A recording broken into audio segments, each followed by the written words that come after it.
Recording now. So let's begin, John. So what ultimately inspired you to become an author? Again, you were just stating, and we saw in the description that you played basketball at Penn State, University of Maryland, played overseas, and did all these other things. But Yeah, why an author? yeah. So, what was my inspiration really was thinking them?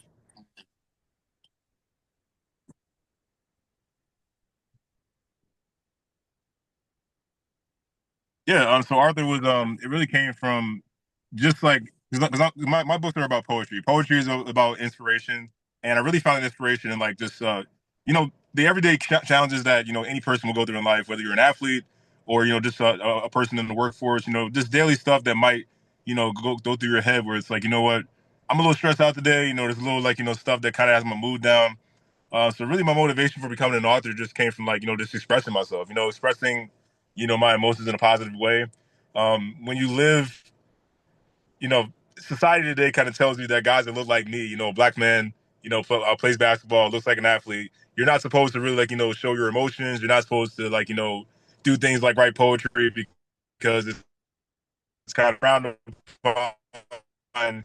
You deal with a lot of ridicule because like, it seems like an unwritten rule where you're in stereotype. I wanted to break that pattern because I believe it's an asinine way of thinking. It's an archaic way of thinking, and I really wanted to just break that mold and say, look, it's okay to just show your emotions. We're human beings. We all deal with things. We all have moments where we want to just express ourselves. How we're feeling, but bottling things up and choosing to ignore your feelings is the most unhealthy thing that anybody can do. Not just myself or any man, but just people in general. But we, for whatever reason, society created this toxic environment where men are not allowed to express that. So my inspiration for being an author in poetry really was to break that mold, break that cycle, and really try to change the game. I don't really want to stay in like an old way of thinking. I believe that people like myself, they are allowed to express their emotions. They are allowed to do things like write poetry and still play basketball and still look like an athlete, so to speak. We don't have to follow these stigmas or stereotypes that have been brought upon us. So that was a big part of my motivation for sure. Okay, so I guess my question now is what did that entire process look like? And was there a difference between your first book and your second book when it came to the process of you getting your books published? Yeah. So the first book was 10 years of poetry that I wrote, really from like I want to say my last year in high school up until the age of 28. Quite frankly, I really it was a combination of everything I wrote from that point on. I was very hesitant on like putting it together, but once I put it together, I realized, hey, I can actually make a book out of this. But I was still pretty hesitant because I was still kind of finding that self confidence within myself to be okay with sharing stuff like this. Understanding that although there's no support, I really was, but I had to understand that there's probably going to be some ridicule coming. There's going to be some jokes and jabs or whatever because it's something that again, it's not normal. It's not typical for someone who looks like myself to do something like this. So I put it together for the first book. I submitted it to the copyright office just to make sure everything was copyrighted for myself. And actually, a publishing company reached out to me by the name of Dorrance Publishing Company. I believe they're in the Pennsylvania area.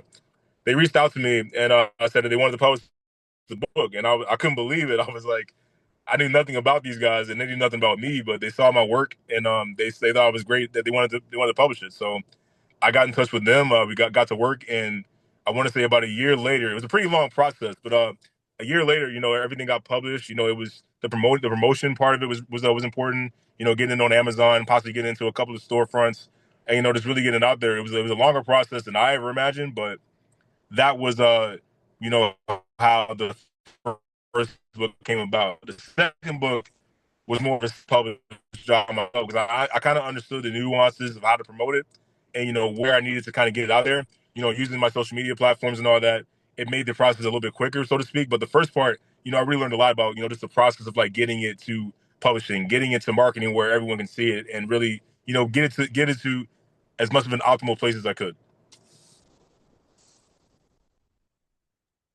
Okay, so you mentioned that there was a realization that you may face ridicule or, any jabs, so on and so forth. Did you actually experience that? And if so, how did you combat that or how did you overcome that in your two instances of what you published book?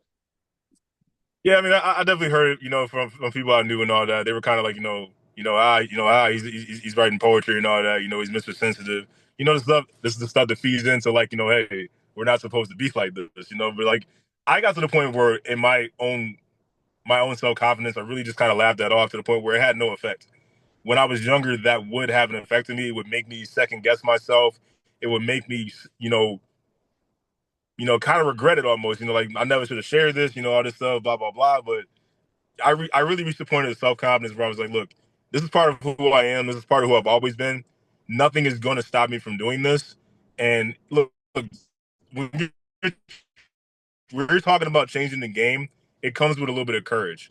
You got to be willing to step out there and almost expect, people that are going to try to say things to make you second guess yourself and make you think this is a bad idea. Sometimes you got to really just have that courage and trust yourself. Trust yourself that you're making the right decision.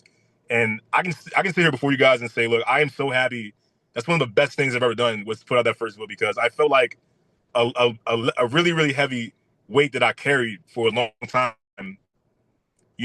was lifted, and I felt like, hey, I'm feeling so much lighter. I'm happy that I did this, and I'm hoping that I, open the door and show, maybe another athlete that's up and coming, or maybe just another black kid who is in sports and everything, and might be facing those stigmas and stereotypes that it's okay. We can talk about this. We can become the next poet. We can become the next great writer. We can express ourselves. We don't have to hold our emotions in. We don't have to act like we're this, that, and the third. We're allowed to be ourselves. That's the biggest thing I want my audience to take from this is, hey, it's okay to be yourself. The people who love you and truly love you for who you are, they will accept you and they will support you and they will lift you up for being yourself, not for trying to pretend to be anything else. No, that's amazing. So I guess what since both books are about poetry, what are the biggest differences between the two books? And also, by the way, the name of the books is in the title of the event, but if you can just restate that, please. So what were the big differences as well? Yeah, Unlocked and Unplugged. The first one, this was just it was a kid really growing into his writing. You can kind of if when you read it, you can see how the writing is starting to grow with the person, and the maturity of the writing really starts to come about as the more you go into the book, because it's going by years. Like now I'm going from teenager to young adulthood, going to college, post college, in my mid 20s, late 20s, stuff that most people in their mid 20s, late 20s go through. It's just the writing really reflected how I was growing up and the things that I you know experienced in my life, things that made me feel certain ways, and the best way for me to get it out of my head was just to write it down, and the maturity of the writing really just kind of came about. In the second book, now you're talking about a grown adult. Now we're dealing with the adult world. The day to day stresses that the adult world brings.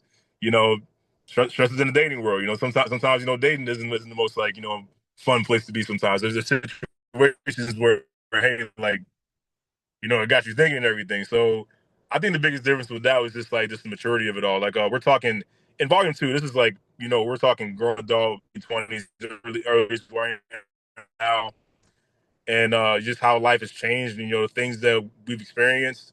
You know, volume two kind of goes in like how I was feeling during COVID-19. I'm sure that the pandemic had a lot of people going through a whirlwind of emotions. I imagine because we were in a situation that we'd never seen before. So there's some things about that I wrote about, and just yeah, overall, just maturity will be the biggest difference for me. So my I guess my follow up to that is now you speak of the maturity and the progression throughout the first book and as well as seeing it into the second book. Is there a particular piece that you kind of like the most or that speaks to you the most now? And then was there one that spoke to you the most, I guess, when you first got into, the publishing and writing? That's really hard to pick this one because everyone each poem tells a story. It tells a story. It takes me back to the moment where I can remember where I was writing it, why what happened that inspiration, came about that became a poem. So it's hard for me like to really pick one in particular that stands out, but I do. There's a couple that it's funny. A couple of them could have actually turned into songs. Had I, I'm not that I'm singing or rapping or anything like that, but I mean I could have turned a couple of these into songs. So it's hard for me to pick one. Each one holds a special place in my heart. You know, it reminds me of they're all reminders of where we were, where how far we've come and where we're going, so to speak. Okay.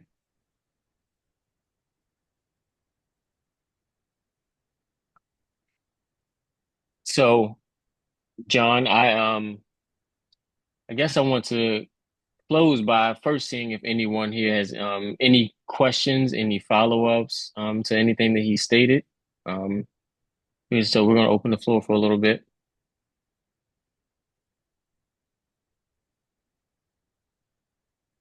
I guess I'll start with a quick question.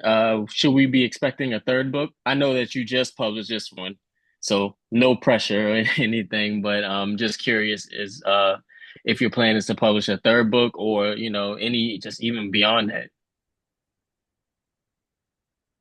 Yeah, I'm actually working on a novel right now. It's going to be multiple parts. I'm kind of creating a character like that's kind of based on my college years and beyond that. So that's going to be a little while, but we're kind of like getting started with that. And I'm never going to stop writing poetry. I don't think because I believe as long as inspiration is out there, and it always is. There'll definitely be more writing for me. So it's possible we can have a volume 3. I'm not 100% sure yet. We just see how the writing progresses, and you never know. We probably could definitely have a volume 3 on the way.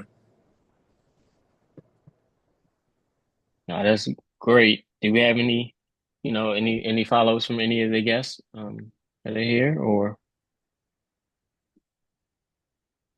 if not, and John, if you have any final remarks as far as, who you are or what's to come or anything about your books and so on and so forth, we love to hear. Yes. Oh, I'm sorry, we have one. Um, excuse me. Yes. Hi. Hi, John. Hi. I'm sorry. I've had a question. Yes, ma'am. John, I have a question. Nice to That's you. meet you. Difficulties. But I see that, you're able to pull up your volume 2. But what I want to ask you is, I have a 15-year-old son, and he is engulfed and really enjoy playing basketball. And he's in the AAU league. He is on the Okay. JV of his high school basketball team. He's been playing since he was 9 years old. Any advice? And you know what? He should be here listening, listening to your story. Any advice that you know you would give to him, and say if his name is Thomas, say if Thomas was right on this Zoom as a 15-year-old ninth grader, he's a Okay. freshman, JV basketball player in an AAU league. A couple weeks ago, we were in um, DC at the convention center. All these AAU. I mean, I have my reservations about, AAU, but he's a saying any advice you would give him. Yeah, just from a basketball perspective, just every day is going to be a challenge. You can never stop working hard. You can never.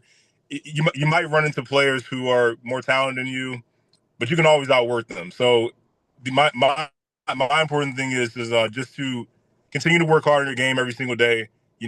Watch film, keep practicing, find things that you can improve on, and just continue to work. To become the best player you can be. The important thing is if you have a strong work ethic, there's really nothing you can't do. There's nothing you can't overcome, and it starts with that foundation there. And if you build that early, coaches love that. They love that. They love having players that are about the team and they want to work hard and just do all the little things. That's really how I got as far as I did going to Maryland. My dream school, playing for my dad's school at Maryland. It was about me doing the little things, about me being, the best player I possibly could be. And it started with just me doing hard work. All the little things, the fundamentals are very important. Watch, the best to do it out there. Learn from them, and you just learn from film, watching those players, and just continue to work in your craft every single day. That's all it really is about. And I will also surmise that, um, school grades are important because he knows his Absolutely. grades drop. He's off Absolutely, the one team. thousand percent. My mother, who I believe is on the Zoom probably, or will probably see this, she'll be the first to tell you there was going to be no basketball if your grades were not right. So make Hmm. sure your grades are right. Class, get tutoring if you feel like you're struggling in something. Get to know your teachers. Ask questions. Ask questions. Cannot emphasize that enough. Ask questions. There's no such thing as a stupid question. You want to make sure that you have the best answer possible so you can get good grades. Teachers love when students are engaged, and it tells them that they care about their grades and they want to go far. So you want to get to know your teachers. Ask questions, study. You got to put time in to study. Just like the time you put into the basketball, you got to put time into your studies to be the best you can be. Yes, Thank you ma'am. so much for that response. No.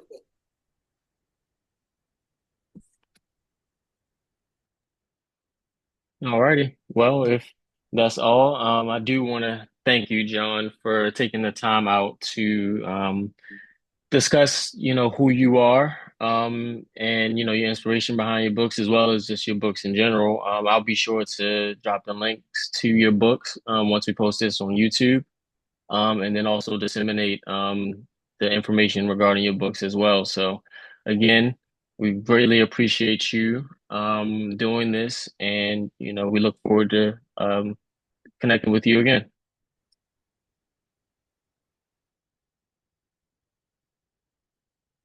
Appreciate the opportunity, guys.